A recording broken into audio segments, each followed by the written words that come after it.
Good morning all.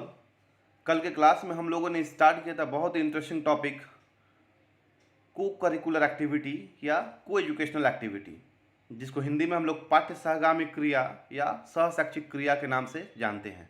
और बहुत ही सरल और आसान भाषा में हम लोगों ने समझ चुका था इसको कि पाठ्य सहगामी क्रिया होता क्या है, पाठ्य सहगामी क्रिया होता क्या है या सहशैक्षिक क्रिया होते क्या है। और इसके भीतर हम लोग देखे थे कि पाठ्य सहगामी क्रियाओं का अर्थ यानी कि मीनिंग ऑफ को करिकुलर एक्टिविटीज़।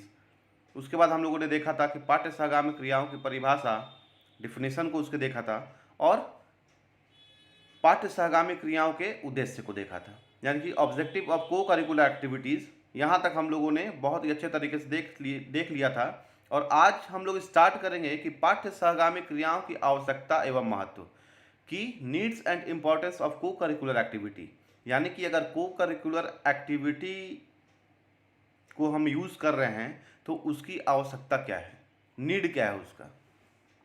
तो हम स्टार्ट करते हैं कि पाठ्य सहगामी क्रियाओं की आवश्यकता एवं महत्व।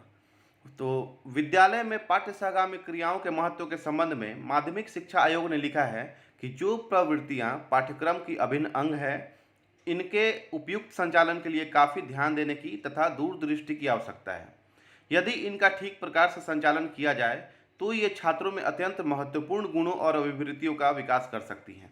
ठीक इसी प्रकार से राष्ट्रीय शिक्षा आयोग, जिसे हम लोग कोठारी आयोग के भी नाम से जानते हैं, ने पाठ्य सहगामी क्रियाओं के महत्व को पाठ्यक्रम में स्वीकार करते हुए लिखा है कि हम जानते हैं कि विद्यालय के पर्यवेक्षण में चलने वाली क्रियाएं जिनमें विद्यार्थियों को महत्वपूर्ण अनुभव प्राप्त होते हैं, वे विद्यालय के अंदर आयोजित हो या बाहर, ये क्रियाएं पाठ्यक्रम का ही महत्वपूर्ण अंग हैं। कुछ क्रियाएं ऐसी भी होती हैं जिनमें कार्य के बजाय खेल के गुण अधिक होते हैं, जैसे विविध प्रकार की रुचियां, अभिरुचियां, वाद विवाद, नाटकीकरण आदि, जिनसे विद्यार्थियों की सृजनता और अभिवृत्तियों के विकास को प्रोत्साहन मिलता है। प्रत्येक विद्यालय को विविध प्रकार की क्रियाओं का संचालन करना चाहिए, जिससे प्रत्येक विद्यार्थी अपनी रुचि एवं योग्यता के अनुसार तथा क्षमता के अनुसार उसमें भाग ले सके। ये क्रियाएं बालकों को अपने व्यक्तिगत गुणों, क्षमताओं तथा आत्मविश्वास को विकसित करने के अवसर प्रदान करती है। इन क्रियाओं द्वारा छात्रों में नेतृत्व एवं अनुशासन के गुणों का विकास होता है। तो इसका सार यही है कि जो को करिकुलर एक्टिविटी हम लोग जो भी विद्यालय में कराते हैं, कहीं ना कहीं उससे बहुत तरीके का विकास होता है बच्चों का, जैसे सामाजिक विकास होता है, नागरिकता का विकास होता है, फिर आपको मानसिक विकास होता है, चरित्र निर्माण होता है, तो चारित्रिक विकास होता है। तो बहुत सारा विकास होता है जो को करिकुलर एक्टिविटी से जुड़ा हुआ है। और यहाँ पे बताया भी गया है कि जो ये को करिकुलर एक्टिविटी है वो पाठ्यक्रम का एक अभिन्न अंग है। और इसके साथ साथ इसमें बताया गया है कि प्रत्येक विद्यालय को विविध प्रकार की क्रियाओं का संचालन करना चाहिए, जिससे प्रत्येक विद्यार्थी अपनी रुचि एवं योग्यताओं के अनुसार तथा क्षमता के अनुसार उसमें भाग ले सके। अब इसमें ऐसा उपाय करना चाहिए कि बच्चों का इंटरेस्ट उत्पन्न हो को करिकुलर एक्टिविटी के तरफ, या उनकी योग्यता और क्षमता के अनुसार सबको, अगर क्लासरूम में 50 बच्चे हैं तो 50 बच्चों को इन्वॉल्व कराना चाहिए को करिकुलर एक्टिविटी में, ताकि उनका डेवलपमेंट ज़्यादा से ज़्यादा हो सके। अब हम इसको डायग्राम के अनुसार समझेंगे कि पाठ्य सहगामी क्रियाओं के महत्व को निम्न प्रकार से हम समझ सकते हैं। तो डायग्राम को अगर हम लोग देखेंगे तो पहला आता है इसमें अनुशासन के विकास में सहायक, help to discipline development. Second आता है सांस्कृतिक विकास में सहायक होता है co-curricular activity, help to cultural development. Third आता है शारीरिक विकास के लिए, फिजिकल डेवलपमेंट होता है को करिकुलर एक्टिविटी के कारण। फिर आता है विद्यार्थियों के रुचि का विकास, to develop interest of a student. फिर आता है कि मनोरंजन पूरक महत्व। उसके बाद विकास होता है नैतिक प्रशिक्षण होता है, मोरल ट्रेनिंग होता है, बच्चों का जो मोरालिटी है उसको बढ़ाने का काम करता है को करिकुलर एक्टिविटी। उसके बाद सामाजिक गुणों के विकास में सहायक, हेल्प टू सोशल डेवलपमेंट। उसके बाद नागरिक प्रशिक्षण, सिटीजन ट्रेनिंग। उसके बाद आता है मनोवैज्ञानिक विकास में सहायक, हेल्प टू साइकोलॉजिकल डेवलपमेंट। और लास्ट अवकाश के समय का सदुपयोग, proper use of leisure time. अब हम लोग बारी बारी से एक एक पॉइंट को बहुत डिटेल में देखेंगे कि इसका मतलब क्या है। तो पहला आता है अनुशासन के विकास में सहायक। तो विद्यालय में विद्यार्थियों के पाठ्य सहगामी क्रियाओं के माध्यम से अनुशासनहीनता को समाप्त किया जा सकता है। तो अगर को करिकुलर एक्टिविटी को हम लोग विद्यालय में इम्प्लीमेंट कर रहे हैं तो उससे क्या होगा, बच्चों के भीतर का अनुशासनहीनता समाप्त हो जाएगा। वो कैसे समाप्त होगा अब उसको देखते हैं। जब विद्यार्थी इन रचनात्मक क्रियाओं में भाग लेता है तो सारी ऊर्जा तथा समय इन क्रियाओं में लगा देता है। जब बच्चा को करिकुलर एक्टिविटी में भाग लेगा तो अपना सारा टाइम और सारा एनर्जी इसमें झोंक देगा।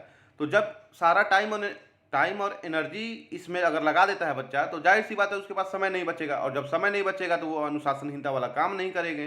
तो पाठ्य सहगामी क्रियाओं से बालक स्व अनुशासन सीखता है तथा अतिरिक्त शक्तियों को सृजनात्मक कार्यों में लगाता है। तो कहीं ना कहीं को करिकुलर एक्टिविटी से बच्चा जो है अपने भीतर स्व अनुशासन को कैसे बना के रखे उसको सीखता है, और उसका जो बचा हुआ एनर्जी है वो कहीं अच्छे जगह पे लगाने का काम करेगा, कहीं क्रिएटिव कुछ करने का सोचेगा। सेकेंड है सांस्कृतिक विकास में सहायक, हेल्प टू कल्चरल डेवलपमेंट। तो पाठ्य सहगामी क्रियाओं द्वारा छात्रों को सांस्कृतिक परंपराओं को समझने में अधिक सुविधा मिलती है। अब बच्चों को अगर को करिकुलर एक्टिविटी हम करा रहे हैं तो उसमें सांस्कृतिक परंपरा वो कैसे समझ पाएंगे उसको हम लोग देखेंगे। तो नाटक, लोक नृत्य, लोकगीत, कविता, धार्मिक एवं सामाजिक उत्सव द्वारा, मेले तथा प्रदर्शनी द्वारा संस्कृति को समझने में सहायता मिलती है। चूँकि विद्यालय भी समाज का अभिन्न अंग है, तो विद्यालय में किसी भी तरह का को करिकुलर एक्टिविटी उस समाज के संस्कृति से जुड़ा हुआ होता है। तो अगर नाटक प्रतियोगिता हो या लोक नृत्य प्रतियोगिता हो या लोकगीत प्रतियोगिता हो, कविता हो, धार्मिक कुछ काम हो विद्यालय के भीतर, या सामाजिक उत्सव हो, मेला और प्रदर्शनी अगर विद्यालय में लगता है तो वो कहीं ना कहीं समाज के संस्कृति से जुड़ा हुआ होता है। और समाज में क्या संस्कृति रहा है पहले, या समाज में अब क्या संस्कृति है, तो बच्चे उससे बहुत नज़दीक से उसको देख पाते हैं और समझ पाते हैं।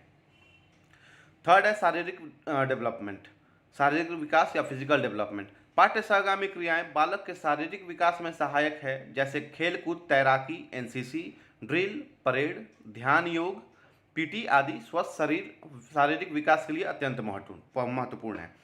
तो यहाँ पे फिजिकल डेवलपमेंट की बात की गई है कि अगर बच्चा स्वस्थ रहेगा तो सारे कामों को वो निष्पादित कर सकता है बहुत आराम से। अगर बच्चा स्वस्थ रहेगा ही नहीं तो कोई भी काम कैसे कर पाएगा। तो पाठ्य सहगामी क्रिया से को करिकुलर एक्टिविटी जैसे खेल कूद कराना, तैराकी कराना जहाँ पे स्विमिंग पूल की व्यवस्था हो जिस विद्यालय में, एनसीसी का काम कराना, ड्रिल या परेड कराना, मतलब जिसमें फिजिकल वर्कआउट हो सके। तो फिजिकल वर्कआउट जब बच्चे करेंगे को करिकुलर एक्टिविटी के माध्यम से तो कहीं ना कहीं उनके शरीर का विकास होगा और वो शारीरिक विकास को प्राप्त कर पाएंगे। फोर्थ है विद्यार्थियों की रुचि का विकास करना, डेवलप इंटरेस्ट ऑफ स्टूडेंट। रुचि सीखने की प्रक्रिया का आधार है। तो यहाँ पे बताया गया है कि इंटरेस्ट जो है वो सीखने का जो प्रोसेस है उसका बेस इंटरेस्ट ही है। अगर जैसे हमको स्विमिंग सीखना है या बाइक चलाना सीखना है या कार चलाना सीखना है, तो जब तक मेरे भीतर इंटरेस्ट नहीं होगा तब तक हमको कोई सिखा नहीं सकता है। ये चीज़ कंफर्म है कि जब तक मेरे भीतर इंटरेस्ट नहीं हो, अब कोई हमको मार पीट के थोड़ी बैठा देगा कि नहीं तुमको कार चलाना ही है। मेरे भीतर मन नहीं है कि नहीं हम नहीं चाहते हैं सीखना, तो कोई कैसे सिखा देगा। तो ठीक उसी बात को बताया गया कि रुचि सीखने की प्रक्रिया का आधार है। पाठ्य सहगामी क्रियाएं बालकों में विशेष रुचियों को उत्पन्न करने में सहायक सिद्ध होती है। ये रुचियां बालक के भावी जीवन को सफल एवं समृद्ध बनाती है। तो यहाँ पे बताया गया है कि पाठ्य सहगामी जो क्रिया है वो बालकों में विशेष रुचि को उत्पन्न करने में सहायक सिद्ध होती है। जैसे अब विद्यालय में बहुत बार होता है कि नाटक प्रतियोगिता हुआ या अभिनय प्रतियोगिता हुआ या सिंगिंग कंपटीशन हुआ या डांसिंग कंपटीशन हुआ, तो बहुत सारे बच्चे उस चीज़ को करने के लिए इंटरेस्टेड होते हैं लेकिन हेजिटेट करते हैं कि इतने सारे बच्चों के बीच में हम कैसे करेंगे। तो उन बच्चों के भीतर का इंटरेस्ट को आपको बाहर लाना है ताकि वो जिनको डांस करने का मन है वो डांस कर सके, जिनको नाटक करने का मन वो नाटक कर सके, जिनको एक्टर बनने का मन वो अभिनय कर सके। तो इस तरीके से इंटरेस्ट को डेवलप किया जा सकता है। उसके बाद है मनोरंजन पूरक महत्व। तो अधिकांश पाठ्य सहगामी क्रियाएं मनोरंजनात्मक होती हैं क्योंकि ये क्रियाएं बालक के अंदर ताजगी तथा स्फूर्ति भर देती हैं तथा उसे आनंद प्रदान करती हैं। ये क्रियाएं कक्षा कक्ष में घुटनपूर्ण तथा थकान के वातावरण को दूर कर उसे ऊर्जा से भर देती है। इसमें बालक के व्यक्तित्व का सर्वांगीण विकास होता है। ठीक, कि जो भी पाठ्यसागामी क्रिया है वो मनोरंजनात्मक ही होती है, और जब कोई भी चीज़ मनोरंजन से जुड़ा हुआ रहेगा तो बच्चे उसको करने के लिए ज़्यादा इच्छुक होते हैं, उसी बात को बताया गया है। 6 है कि नैतिक प्रशिक्षण, मोरल ट्रेनिंग। अब बहुत बार होता है कि को करिकुलर एक्टिविटी के माध्यम से ही बच्चों का मोरालिटी बढ़ाया जाता है, उनको मोरल ट्रेनिंग दिया जाता है। तो विभिन्न पाठ्यसागामी क्रियाओं के द्वारा बालक को नैतिक प्रशिक्षण देकर उसका चारित्रिक विकास किया जाता है। इस क्रियाओं से बालक में आज्ञा पालन, सत्य, प्रेम, अहिंसा, न्याय की भावना को विकसित किया जाता है। तो नैतिकता से क्या होता है? नैतिकता से तो पहला कि आपका चरित्र का निर्माण होगा, और दूसरा कि आप किसी के भी आज्ञा का पालन करेंगे और सत्य के मार्ग पे चलेंगे, कि सब सारे लोगों से प्रेम करेंगे, और सब जगह अहिंसा का परिचय देंगे। मतलब कि वो किसी भी प्रकार का हिंसात्मक कार्य करने से आप लोग बचेंगे। 7 है सामाजिक गुणों के विकास में सहायक, हेल्प टू सोशल डेवलपमेंट। राष्ट्रपति वुडरो विल्सन ने लिखा है, सामाजिक जीवन का विकास करना शिक्षा का मुख्य लक्ष्य है। तो राष्ट्रपति वुडरो विल्सन ने जो लिखा है वो एकदम सही लिखा हुआ है कि सामाजिक जीवन का विकास करना ही शिक्षा का मुख्य उद्देश्य है। तो सामाजिक जीवन का विकास करना शिक्षा का मुख्य उद्देश्य क्यों है? तो वो इसलिए है क्योंकि किसी भी बच्चे को इसी समाज में जन्म लेना है और इसी समाज में मृत्यु भी लेना है। तो कहीं ना कहीं ये जन्म और मृत्यु के बीच का जो दायरा है, उसमें जितना भी कार्य आपके द्वारा किया गया इसी समाज में आपके द्वारा किया जाएगा। तो सामाजिक जीवन का विकास होना आपका बहुत जरूरी है।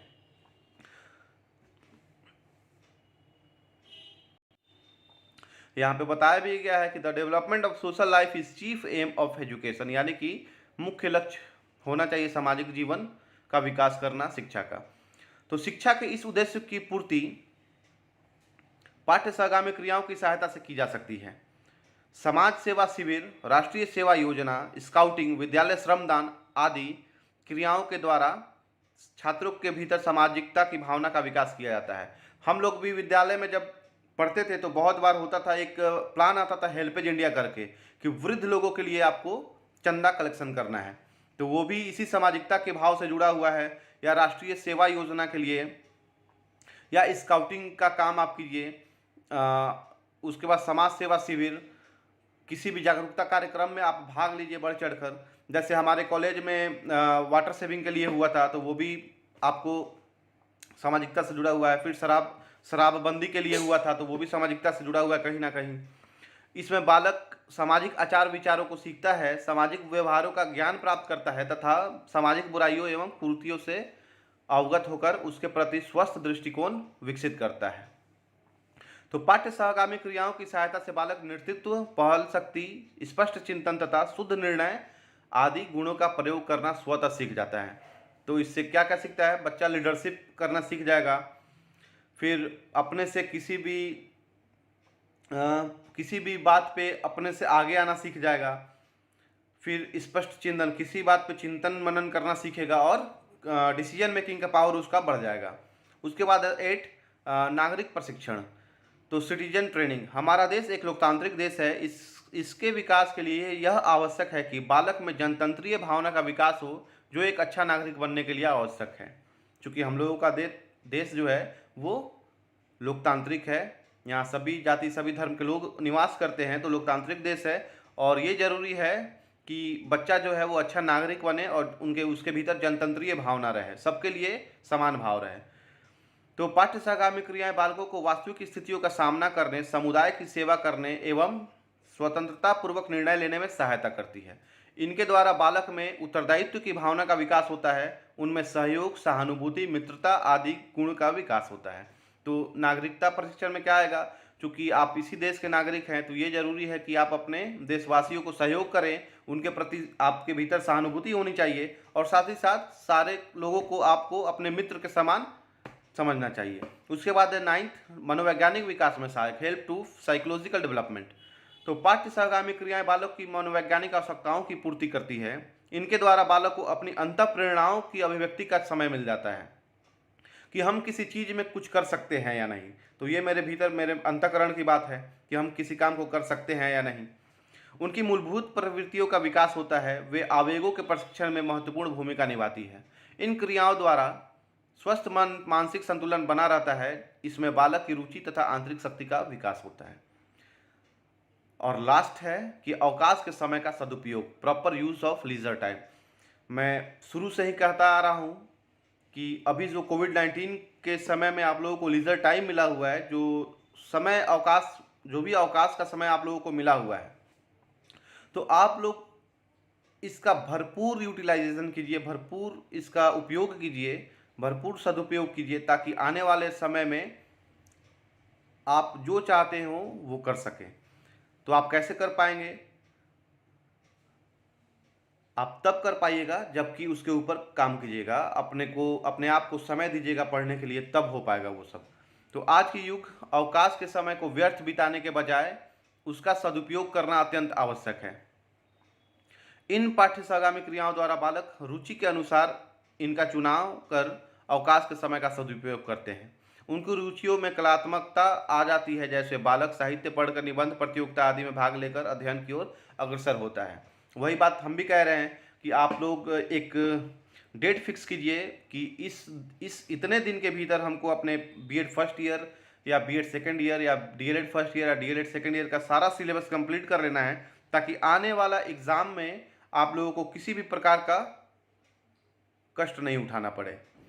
सिर्फ इसीलिए मैं हमेशा बोलते आ रहा हूँ कि समय का सदुपयोग कीजिए और कोशिश कीजिए कि कम से कम समय में अपने सिलेबस को कंप्लीट करके फाइनल कर लीजिए कि हाँ, कि अब मैं अपना सिलेबस कंप्लीट कर चुका हूँ और मैं तैयार हूँ अपने आने वाले एग्ज़ाम के लिए। अब नेक्स्ट क्लास में हम लोग स्टार्ट करेंगे कि पाठ्य सहगामी क्रियाओं के आयोजन के सिद्धांत क्या है, प्रिंसिपल्स ऑफ को करिकुलर एक्टिविटी क्या है, कि अगर को करिकुलर एक्टिविटी हम लोग यूज़ कर भी रहे हैं तो यूज़ करने का उसका सिद्धांत क्या है, उसका प्रिंसिपल क्या है। Thank you.